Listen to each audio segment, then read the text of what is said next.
Hello, today we will discuss about the sternum. It has three parts. Firstly, the manubrium sterni and the body of the sternum and the xiphoid process. In the anatomical position, we can say that the broader part is directed upwards and the narrower part is directed downwards.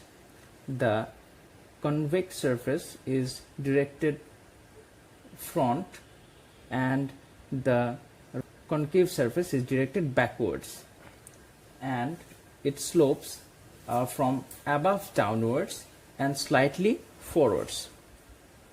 This is manubrium. It is quadrilateral in shape. It is the thickest and strongest part of the sternum. It has two surfaces, the anterior surface and the posterior surface, and four borders: the superior border, the inferior border, and two lateral border. The anterior surface is convex from side to side and concave from above downwards. The posterior surface is concave and forms the anterior boundary of the superior mediastinum.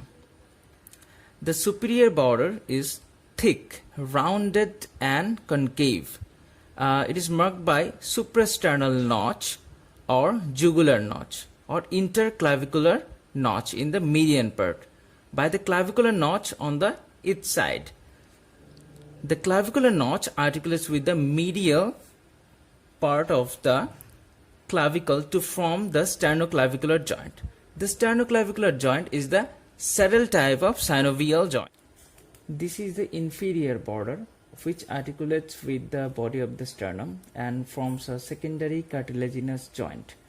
It also forms the angle of Lewis. It is a very important landmark for your written. It helps in counting the ribs. Sternal angle articulates with the second costal cartilage. Junction between superior and inferior mediastinum. Trachea bifurcates close to the level. Superior vena cava pierces the fibrous pericardium at this level.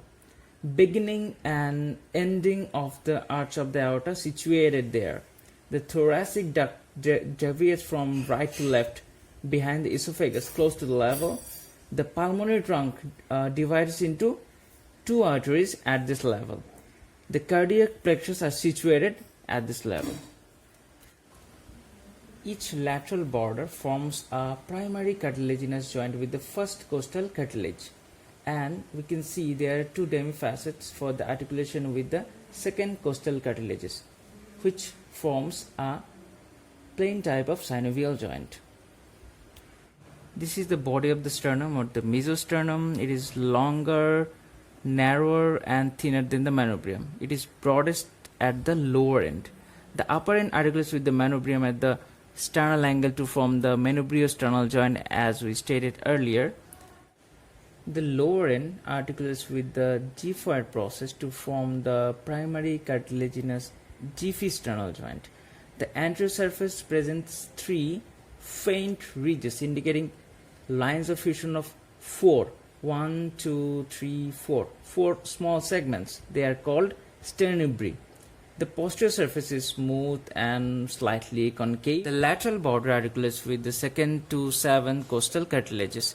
Those joints are plain type of synovial joints. This is the xiphoid process, and it is the lowest and smallest part of the sternum. It is at first cartilaginous, but in adult it becomes ossified near its upper end. It varies greatly in its size and shape.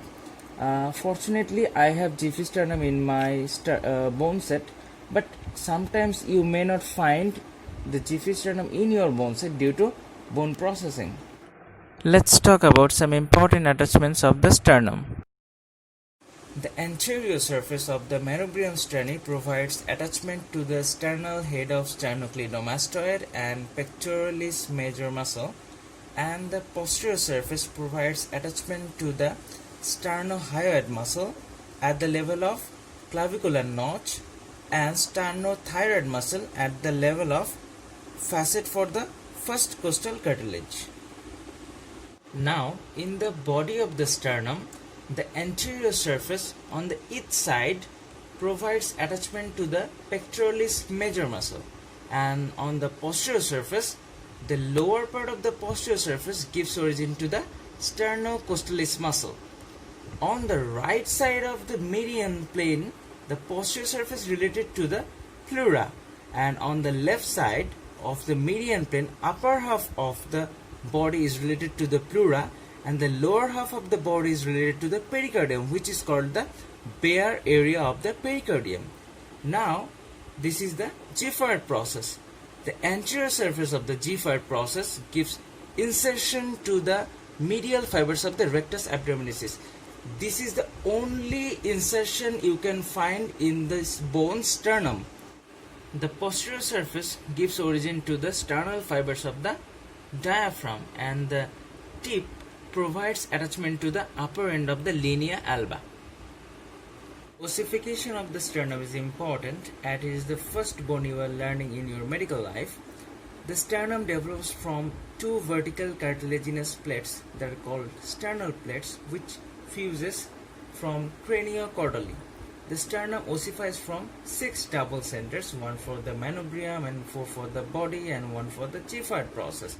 The ossification center for the manubrium sterni appears at the 5th month of intrauterine life, and the ossification centers for the 1st, 2nd, 3rd and 4th sternibri appears at 6th, 7th, 8th and 9th month of intrauterine life respectively. Ossification center for the Giffard process appears at 3rd year or later, and it fuses with the body of the sternum by 40th year of life.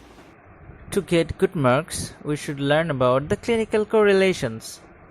Let's discuss about some clinical correlation. Firstly, the sternal puncture.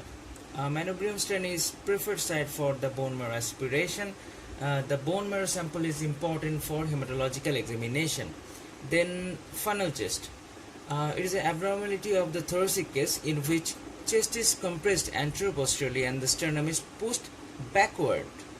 And in the pigeon chest, it is also an abnormality of the thoracic case in which chest is compressed from side to side and the sternum projects forward. Sometimes sternibri fail to fuse with the midline, which causes sternal foramen and the sternal cleft.